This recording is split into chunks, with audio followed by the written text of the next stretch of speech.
Domestic abuse is a notoriously difficult crime to deal with on many levels. It frequently goes unreported, and there are often no witnesses. In addition to visible signs of violence, abuse can take on a more sinister and insidious form in emotional, financial, legal, and technological abuse that can affect the victim in devastating ways with no physical evidence. Ruth Van Darleen has intimate knowledge of domestic abuse, and to address the problem, she has created Women Silicon Valley, or Women SV, a nonprofit organization that serves an unlikely population. Wealthy Silicon Valley women involved with powerful, sophisticated abusers. Since its creation in 2011, Women SV has helped over 1,000 survivors cope with their abuse. Ruth, why serve the well-to-do? Can't they afford to look after themselves or find their own help? That's a good question, Louise. We think it doesn't happen in the nicer parts of town, or if it does, then women should be able to look after it themselves. They should have the financial resources. I have to say it's one of the last marginalized populations. There's almost a kind of discrimination against women in this area who could be suffering from this problem. We do think that they should be able to look after it themselves, but the fact is often they're cut off from their financial resources. And because of the shame and social stigma attached to this issue in this area, many times they're very silent about it and afraid to reach out, and they don't know who to call if they are suffering from this problem. So we think it doesn't happen, or if it does, they should be able to look after it themselves. And in both cases, we're often wrong. How different is domestic abuse in a wealthy household from a non-wealthy household? Often, the domestic violence looks similar in both houses. The dynamics that underlie domestic violence are the same no matter what economic area you come from. It's about power and control. So the abuse of one's personal power in order to control an intimate partner. So that can happen if you're on a limited salary with limited education and limited resources, and it can happen if you are on a huge salary with lots of resources and very sophisticated. So the more tools you have at your disposal, the more weapons you have to wield and to practice that power and control over somebody else, and sometimes in very subtle, even diabolical ways. Mm-hmm. So it's really just the means that That's right, that's right. You can be financially abusive, you can abuse the court system, you can be psychologically, emotionally abusive, but just the more savvy you are, the better able you are to do those things. Now, I understand there must be a spectrum. On one end, you have just kind of a control freak jerk, and the other end, you have technically abuse. What's the difference? It is a slippery slope, and it's really important to recognize these early warning signs, because it's the difference between being with somebody who's a regular, flawed human being and being with somebody who's a little moody, a little overly sensitive, and can be silent sometimes, or snap or be in a bad mood. We are human, we are flawed, we make mistakes, but in a regular, flawed, healthy relationship, there's an equal exchange of power, and no one party is afraid of the other person. So that's really the difference. When you start to feel like you're walking on eggshells, like you have to edit what you say, after you've spent time with this person, you're starting to feel there's something wrong with you. You're afraid to make them upset. You're afraid to make them angry. Your every move over time starts to be questioned. That's when you know that you have moved from a regular relationship to perhaps an unhealthy one to an abusive one where you're losing your freedom. And that's going to be hard because that's subjective, and the final judge is the victim. You're so right. And often the victim will lose touch with that inner voice that tells her that something's wrong. She often gets more isolated in the course of a relationship like this. And as little girls, and frankly little boys, we're not taught to recognize early warning signs of emotionally abusive or controlling behavior.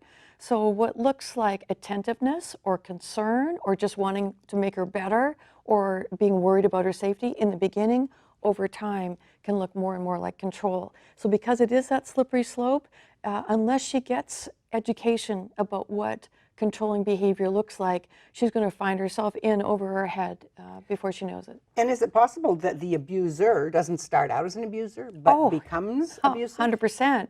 You can imagine if you went out on a date with somebody and they slugged you the first date, would there be a second? I would hope not.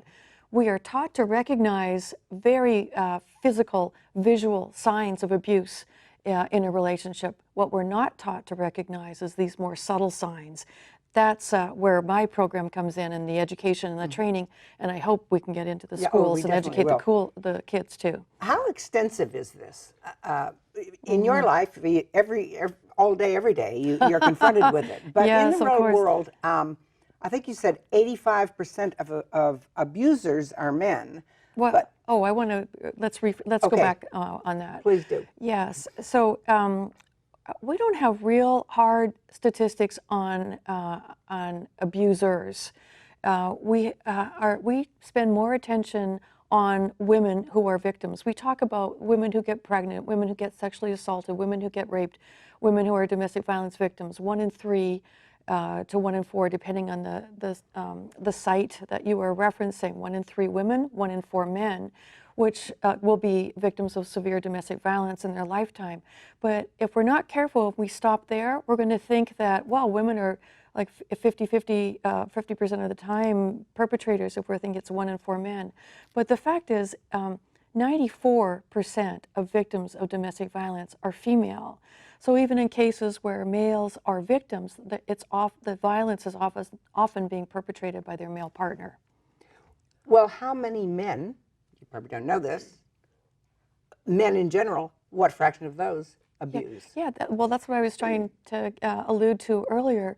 We don't have hard statistics on the perpetrators. Where do we keep statistics? Domestic violence shelters, batterers intervention programs, police stations. Who's keeping statistics on batterers? These folks. So the ones who are unlucky or unsavvy enough to get caught enter the system and become statistics. But the population that I deal with, they are often and typically too savvy to get caught. And on the other hand, women in this population, this problem is underreported, and that's why the population is underserved. Because of the shame and the secrecy attached to this issue, women are afraid to reach out. But when I do my talks out in the public, and I talk about how common this problem is worldwide, 1 in 3 women will be raped or beaten during her lifetime. I often get the comment that it's probably even more common in middle to upper income areas. Why? Because there's so many more tools at their disposal to wield that power and control and to get away with it because of their great public image. Who would guess what was going on behind closed doors? Well, I do think there's a little bit more of a move to be open about these things, in part thanks to organizations like yours, for women to be speaking out. I just want to, I'm just wondering if there are any unintended consequences. Or, so for example, first of all, it sounds to me like, I fear in a man's mind, listening to this, 2 women up here bashing all men. I assume that's not a useful kind of stereotype to put forth. It's so important to bust that myth. As I said, if we talk about 1 in 3 women, 1 in 4 men, depending on the site that you are referencing, it happens to men as well. And I do want to acknowledge that women can be perpetrators and men can be victims. And in a way, it's even harder for a man who becomes a victim of domestic violence because it strikes at the very core of his identity as a male, especially if he's in a relationship with a female who's being verbally or physically abusive towards him. So I do want to acknowledge that. But because the statistics we have tell us that abuse is more common amongst women, 94% of domestic violence victims are female, that's why my focus is on the women. Are there any, might this in any unintended way give rise to or inadvertently welcome false accusations? Women who are fed up with their husband and want to get back at him, but there's no abuse. Well, again, the rate of false reports of sexual assault or domestic violence is very low once it's investigated, less than 3%. it's important to recognize that, especially in this demographic, women are really afraid to come forward. And when they do, it takes tremendous courage because they're afraid of being discredited by their partner. They're afraid of the consequences legally, financially, physically to them of speaking out. They're taking tremendous risk to come forward. One of the perpetrator's tactics when a woman comes forward is to completely discredit her, to make people believe she's crazy or she's the problem. There's no reason to believe what she's saying, or she's got some hidden agenda, making false allegations. We don't have to look any further than Christine Blasey Ford to see what happened to her when she tried to speak her truth about what had happened. What was in it for her to come forward? And yet here she is still getting death threats. It takes a tremendous courage to come forward. You have lots of examples, and I'd like you to give me a couple of them. When you first told me these were examples that I was thinking if somebody had written into a Hollywood script, everybody would have said, that can't be, that's just too extreme. But you have encountered these, I mean, with the women you work with. Tell me some of the most unbelievable things that you've been faced with and had to deal with. So I said earlier that there are many different types of abuse that can be perpetrated. Physical and sexual are the most obvious, but the more subtle ones are the ones that are very commonly used in middle to upper income areas by savvy perpetrators. Psychological abuse is one of them. So there was a woman who was married to a therapist, and she said, the last time my husband tried to kill me, he was chasing me around the house all night, flinging plates at me, broken dishes everywhere, wielding a knife, first pointing it at his own throat, then at mine. I was terrorized. I was terrified. I called 911. And do you know what happened? My husband, the therapist, got out on the driveway as the police were pulling up, and he got to them before I did. He went from being that raging person threatening my life and smashing dishes to calm and poised and perfectly in control, but with this expression of concern on his face as he approached the police and said, thank God you're here. I'm a therapist. I do believe my wife is having another one of her psychotic meltdowns. Please help me to help her. And so the police go in and they see her beside herself, hair flying, broken plates. Who are they going to assume did it when she's looking so scattered, fragmented, and out of her mind with terror? And he's so poised, and he's a therapist, and he's concerned. Her hands get slapped in restraints. She gets carted off to a behavioral medicine locked unit. He comes to visit her. Oh, I forgot to mention earlier, she had told him she wanted a divorce. When he comes to visit her, she says to him, why did you do that? And you know what he says?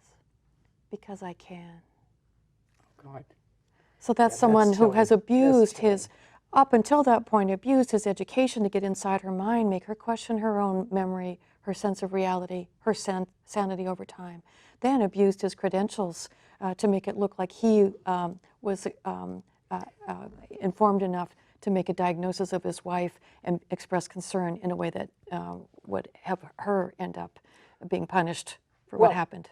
How over the top, even Hollywood style or not, is that and unusual, or how common in your experience with these women? How common is that? Something like that? It's more common than I like to. It's more common than you'd think. About 30% of the women that I work with, I worked with over 1,300 women since 2011, starting my program, and about 30% of them have been put on psychiatric holds. When you come to the ER and you are scattered and fragmented and showing signs of what could later be diagnosed as post-traumatic stress disorder, but in the moment look crazy, and start talking about how your husband knows where you are every moment of the day. He knows what you're saying to your partners, even when you're in your car, that you're completely cut off from all your financial resources. It's like he's an all-seeing being. He knows and sees everything that you're doing. You can start to look a little paranoid, and sometimes it's easier to just think that somebody's crazy than their every move is in fact being watched. You've just answered my next question, which is what form does the technological and financial abuse take? Yes. It sounds like you can really be all-knowing and all-seeing if you use those tools. I have women who've had hidden cameras put in their smoke detectors, in their light fixtures in their home, in the shower. I had, your car can turn into a listening device, a tracking device. I had a lady who was fleeing her abusive partner who was in the satellite industry. They were from Southern California. She fled that area, raced up to the Bay Area in her car, which she calls a computer on wheels now. She issued a voice-activated command to take her somewhere in the Bay Area. It was overridden by her husband's voice-activated command, remotely ordering the car to go back to Southern California.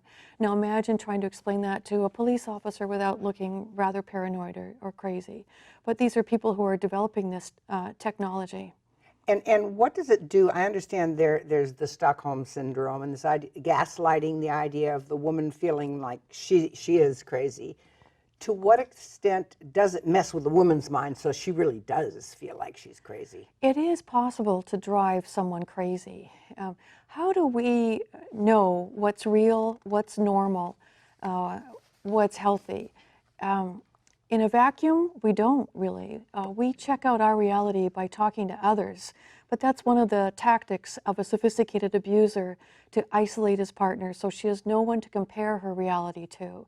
So she sees that he's very successful, well-liked in the community, a pillar of the community. He's a doctor, therapist, attorney, well-respected, and everybody seems to respect him.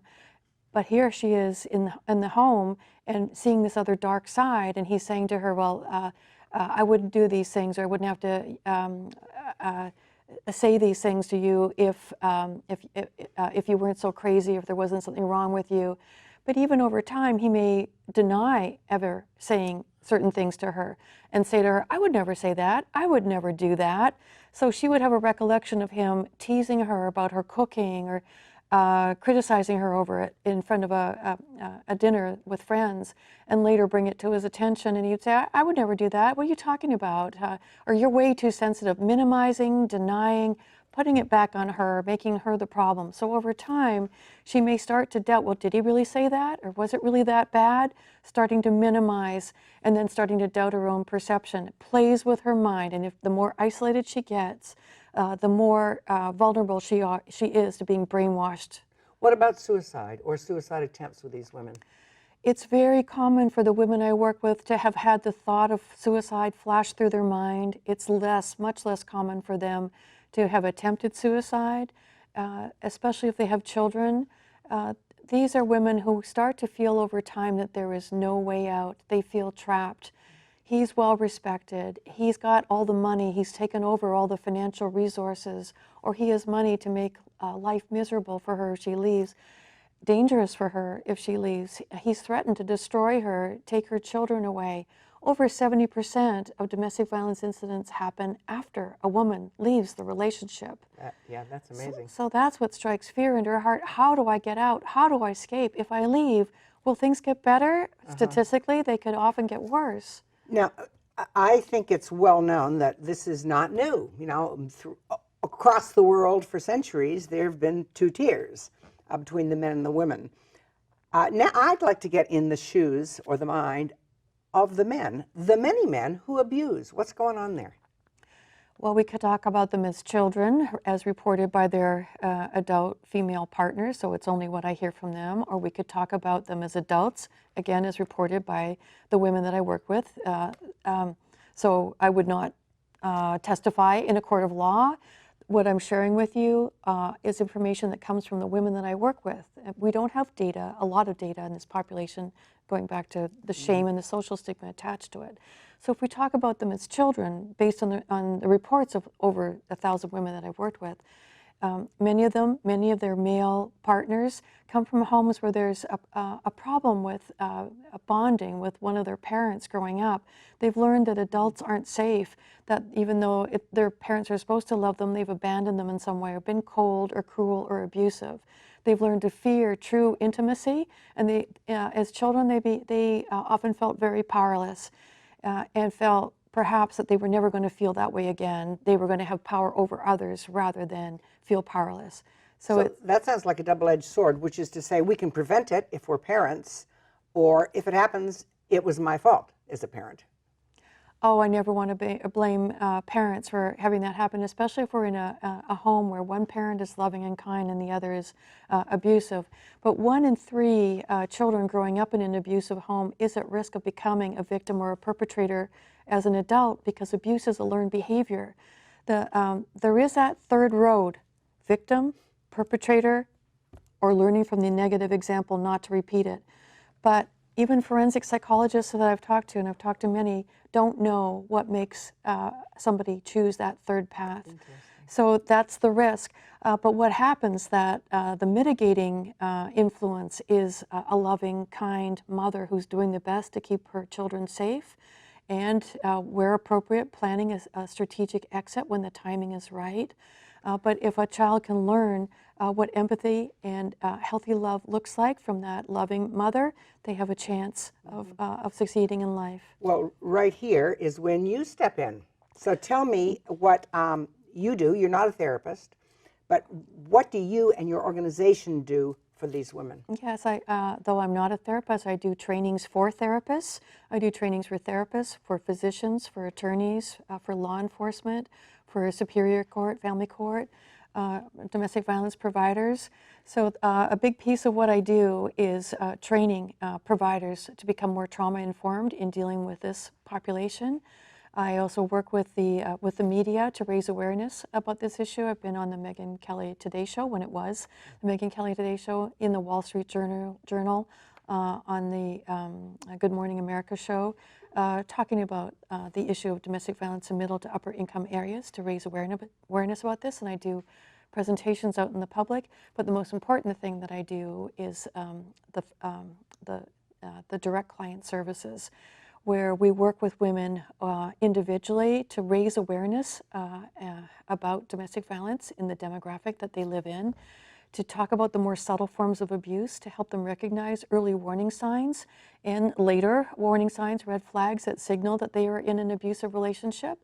Sometimes women don't even realize they're in an abusive relationship until they read one of my articles or reach out and call me for the first time and start sharing their experience, and I start to give them language to put on what's happening.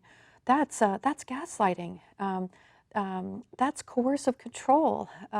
That's financial abuse. Once they start to develop a vocabulary around it, then they understand better not to take it personally, what's happening to them.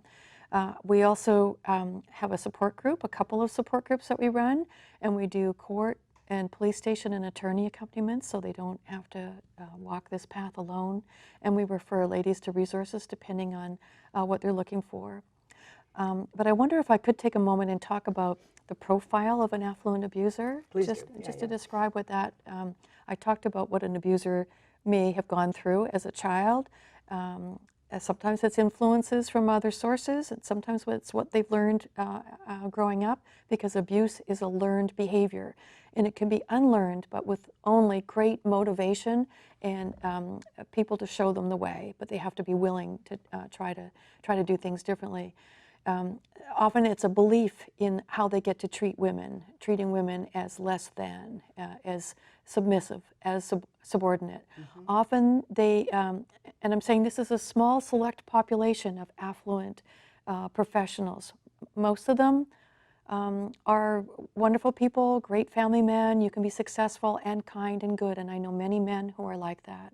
But I'm talking about that small subset who abuse their power and their wealth. So they have this public image. They could be philanthropically inclined, give to worthy causes. They're charming, they're educated, successful, they look good on paper, maybe even coach their son's football team. But then there's another dark side that often only their wives and their children ever see. And this is the side where they lie easily, they lie often, even when they don't need to. They lack empathy, they lack remorse, they lack self-reflection, they lack any kind of moral compass. They're very good at blaming their partner. They don't take responsibility for anything they've done wrong themselves. The world must revolve around them 24/7, or else they accuse their partner of being selfish. And they almost seem to even get some kind of satisfaction or even pleasure out of causing pain, suffering, fear to the very people they should be loving and protecting the most. Now, those people that are in fear, you've said you work with occasionally, and well, you work with regularly in these Yes, groups. yes. Tell me about that one-on-one or group therapy or whatever it is. It's not therapy because I'm counseling, yes, groups. Informal peer support. Yes. Tell me what that looks like, and do you see an evolution? What are they like when they first come in, and what are they like after a while? Yes, Louise, that's why I do the work. It's for the evolution. When they first come in, you often see that kind of deer in the headlights look, that sense that they are lost. They've lost their power. They don't know what to do. They don't know who to turn to for help. I have ladies who say, I used to be smart. These are women who ran entire departments or owned their own companies or were physicians who've felt like they've been systematically dismantled from the inside out. It's the difference between violence and abuse.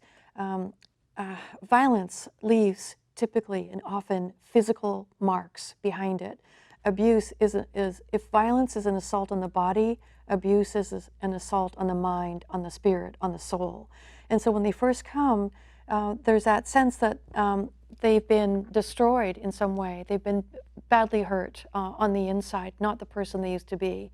So the first step is to help them understand they are not alone, to validate their experience. Often we're the first to really believe their story because their husbands are so influential and so powerful.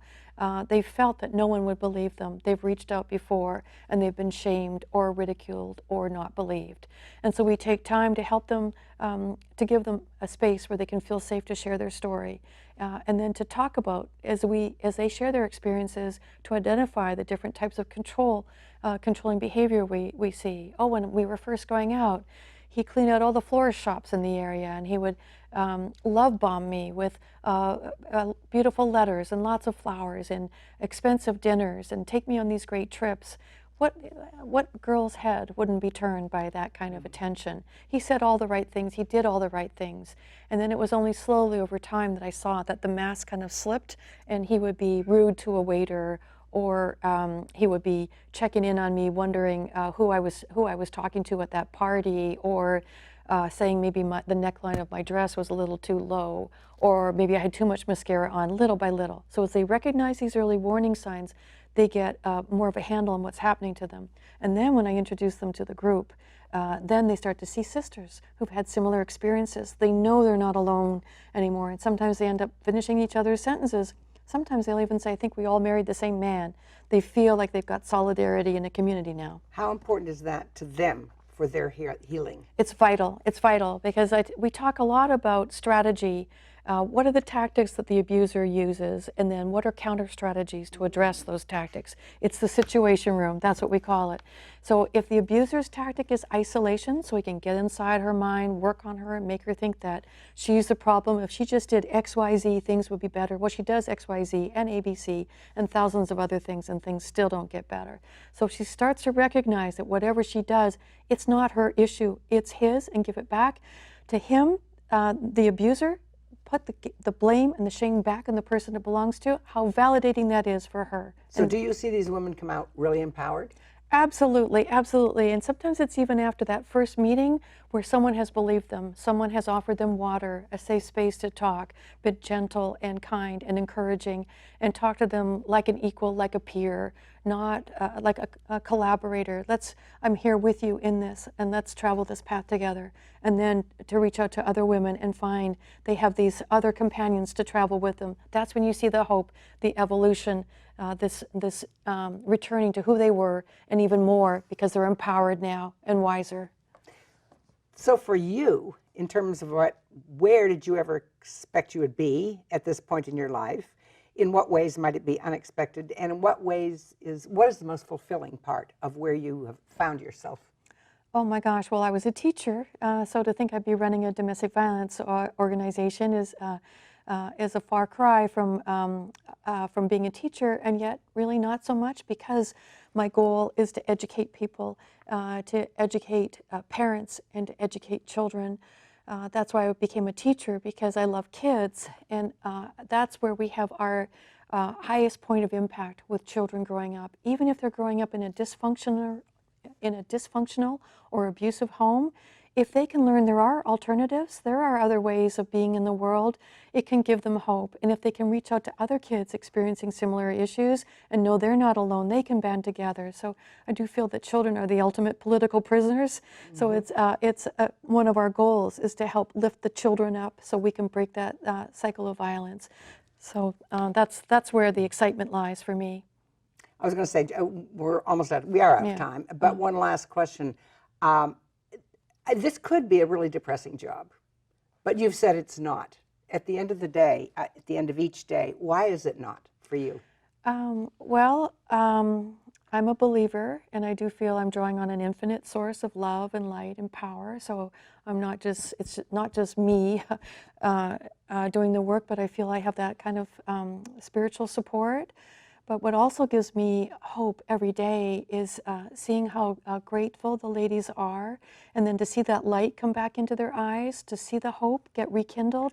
The ember never fully goes out, and then to just puff on it a little bit and to see it burst into flame and to see them, oh, I've got a plan now. I've got people I can call. I've got things I can do.